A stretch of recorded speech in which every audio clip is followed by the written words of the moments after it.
Hello and welcome back. I'm Joseph Hoffman, and today we're going to be learning some specific ways that you can play Autumn Moon with Artistry. Let's check out the score to get started. Let's start by talking about pedaling. As you get to more advanced sheet music, it's more and more common to have the composer not show you all the places to do up downs with the pedal. It will just say something like with pedal. Or sometimes they won't even say with pedal at all, but it will just be obvious to you because of the style of the piece that it needs pedal. And as you get more mature in your playing and get more familiar with different styles of music, you'll learn when it's appropriate to use pedal and when it's not.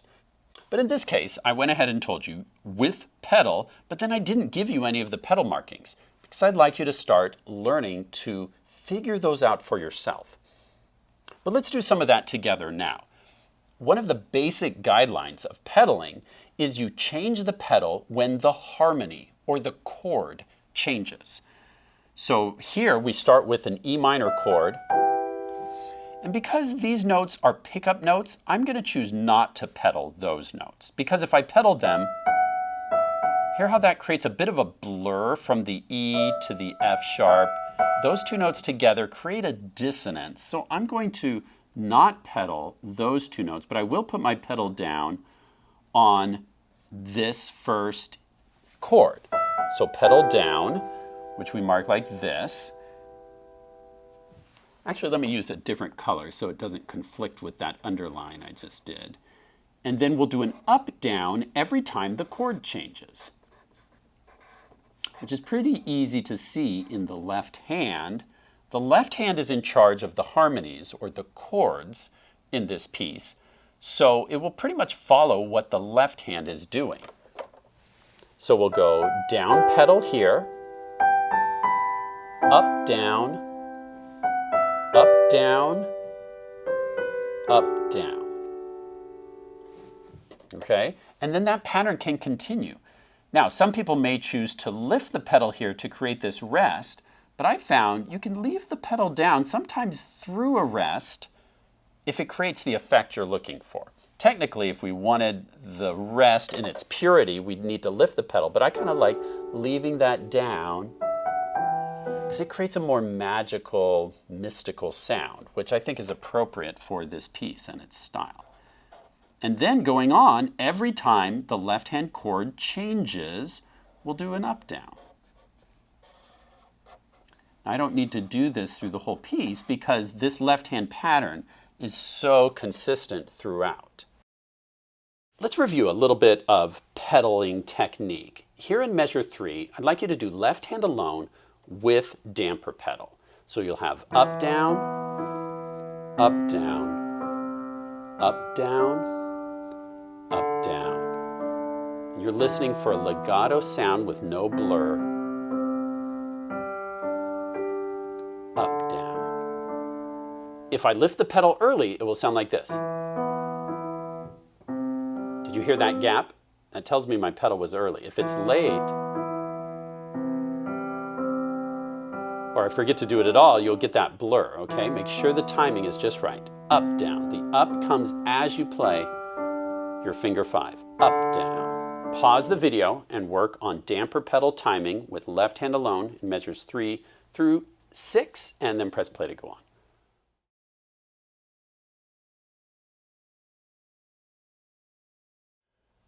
The only place that I think needs special attention for pedaling is right here. Remember where we have this one slurred pair of notes while the other notes are all tied.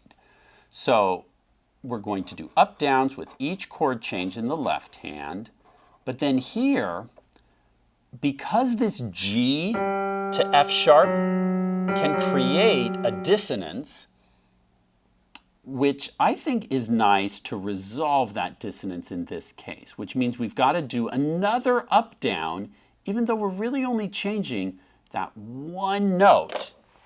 Notice here, we'll do an up down on this chord, up down, and then up down, and that gives us a perfect, beautiful consonance and resolves that dissonance created by the G. For playing with artistry, of course, the pedal is very important. Another thing that's really important to pay attention to are any expressive markings. Freely is a composer's clue that you can take a lot of liberty with the beat and a little bit of liberty with the rhythms, but mostly you can take a flexible approach. So instead of thinking like a metronome is playing along with you, da da da da da da da da da da da da da, that would be very march-like. But freely implies you can take a more relaxed approach to the rhythms. 1E and a 2E and a 3E and a 4E. The 1E and a 2E and a 3. See how I kind of slowed down a little bit there? Because it says freely, you're free to take some liberties. And maybe take a little bit of time as you come into that fermata. Then a composer's clue to like not be so free and be a little bit more regular and flowing is this a tempo. That says go back to normal, people, regular speed. And then this is one of my favorite music terms, cantabile. Try saying that, cantabile. Cantabile is an Italian word that means the music and the melody should sing like a song. How do you get a cantabile tone? Well, I think it comes down to voicing and phrasing. If you play with beautiful voicing and beautiful phrasing, which we've talked a lot about in past lessons, don't make every note sound the same. Da, da, da, da, da is so boring. But if you go dee, da, da, da, da, make some notes softer, it's going to come to a climax and then get softer again. Most phrases have a shape like that. Dee, da, da, da, dum, dum. Dee, da, da, da, dum. See how even inside one phrase, you can have little mini crescendo, decrescendo, crescendo, decrescendo. The notes are always in motion. They're always getting louder and softer. And that top voice, the melody, is singing out louder than the accompaniment, which you're going to play more gently. And that's how you get a cantabile tone.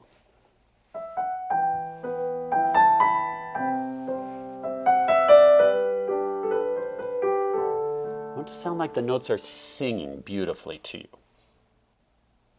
Other important marks down here, più mosso. Più means more in Italian, mosso is motion. So we want more motion, which means a little faster here. So it shouldn't be sudden. Più mosso means like, okay, you're going to push on the gas a little bit. So your car is going to accelerate a little bit. You want to feel like it's moving forward without lurching forward. You don't want to slam on the pedal, but let the music kind of pick up the pace here. Like you're excited, and so you're speeding up. Like you can't wait to get to the ice cream store. So you're picking up the pace a little bit. Another trick or tip to play artistically in this section here is to think of which notes are most important. When you have a whole bunch of 16th notes, you shouldn't play them all the same loudness with the same importance. That gets boring. Da da da da da da da da da da da da da da da da. It's not like a Hanon exercise. We want to find the notes that are most important and bring them out. Like these two notes, because they change. I like to find any notes that change, and I think of placing a tenuto over those notes. Dee da da. Because those notes break this pattern, we've got these back and forth notes. And so I don't want to emphasize those too much because they're all the same. So maybe I'll emphasize this first one a little bit, because it's on beat 1. So da da da da da da da da da. And then I'm going to bring these out a little bit. So maybe a little mini crescendo, decrescendo. Dee da da da da da da da. And then I'll de-emphasize those a little bit. And then I'll bring these out again because here something changes again. Dee da da da da da da da. Then maybe a little softer on those. And then da da da. Those three notes, dee da da da da da da da, are important because they do something different. So we're trying to find some meaning in all these 16th notes. It's not just an exercise, like Hannon. It's music, and so find the interesting notes and bring them out.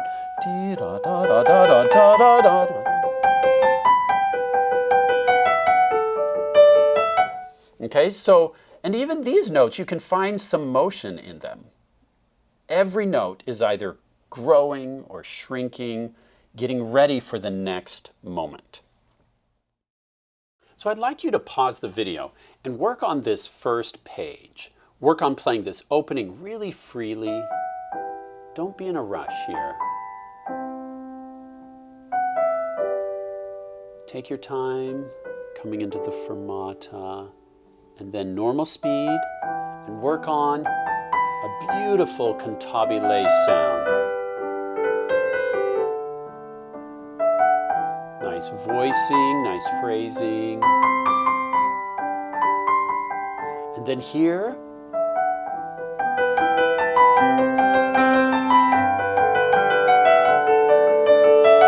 see how I kind of picked up the speed a little bit there to make it more exciting, more urgent, more passionate. All right, pause the video and work on maybe just right hand alone at first, then maybe left hand with pedaling, then maybe tried hands together. You've got a lot to think about, the voicing, the phrasing, the pedaling. Pause the video to work on this A section, working on all of those artistic elements, then press play to go on.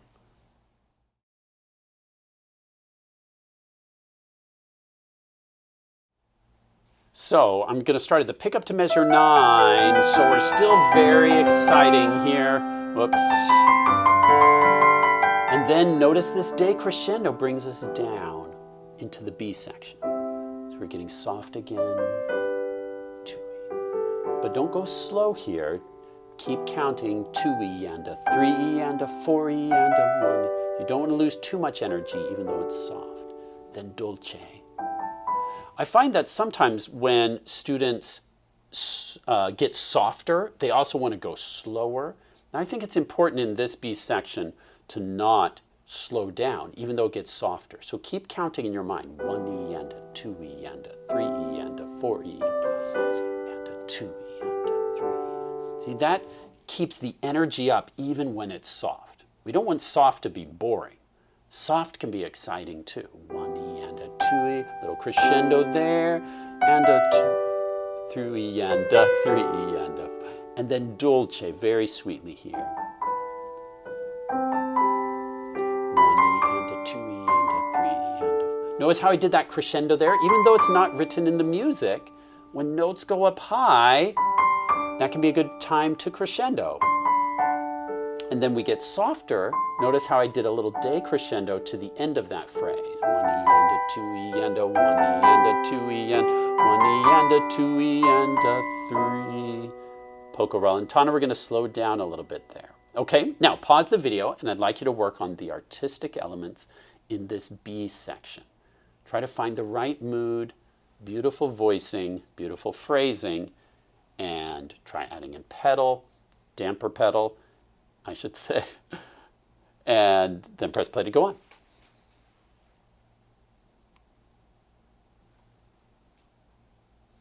Then probably my favorite part of the whole piece, I feel like this is the climax, as we crescendo. And this part is marked molto espressivo. So I want to really see you put your whole heart into this. Maybe you're going to lean in a little bit. I want to see you excited to play this part.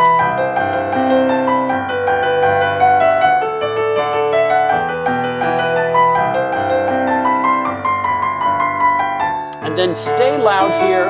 It's still forte. Then it starts to decrescendo. And there the pedaling is really important. So let's look at that. Okay, we have up, down, up, down, up, down, up, down, up, down. And then back to our A section. All right, pause the video and I'd like you to work on measures 23 and 24 all the way up to that fermata and work on really good pedaling. Make sure you listen. Here's if I pedal early. Did you hear that gap in the sound? That was because I lifted my pedal early. Now, listen if I lift it late. Did you hear that momentary blur in the sound? That was because I lifted the pedal late.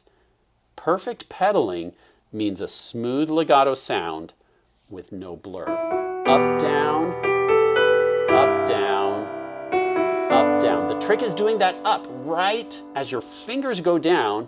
Your foot goes up, down, down. All right, pause the video to work on your pedal timing with really open ears, listening to your sound to make sure your pedaling timing is great. Then press play to go on.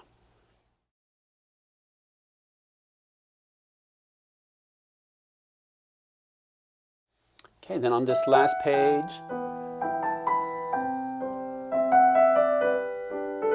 come back to the A section, but now it's piano.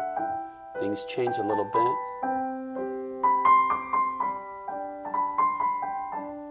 Pianissimo.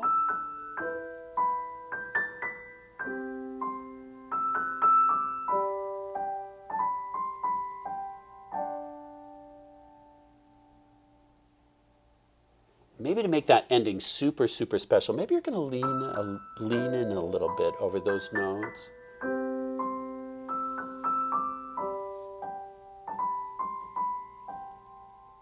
And then hold it a long time. Don't break the mood. Don't break the mood. And then gently float your hands and foot up together. Bring your hands to your lap. Gently. Then you're done. Often when I see beginner students, they'll play the last note and then they'll immediately start looking around like, hey, am I done?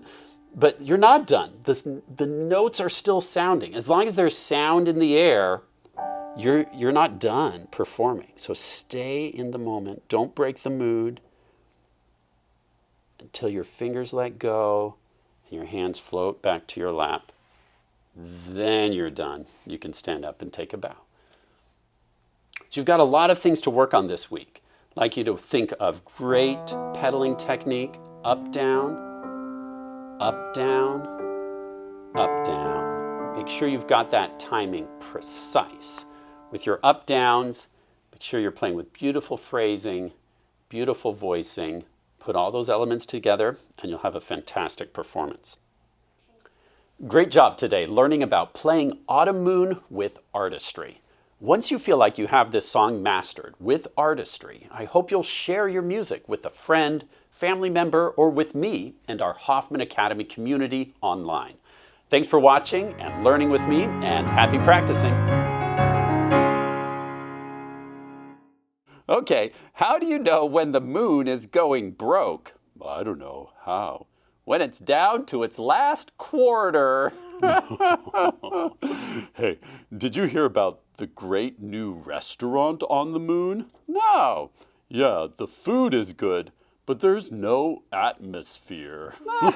Good one. All right, why did the moon burp? I don't know why. Because it was full.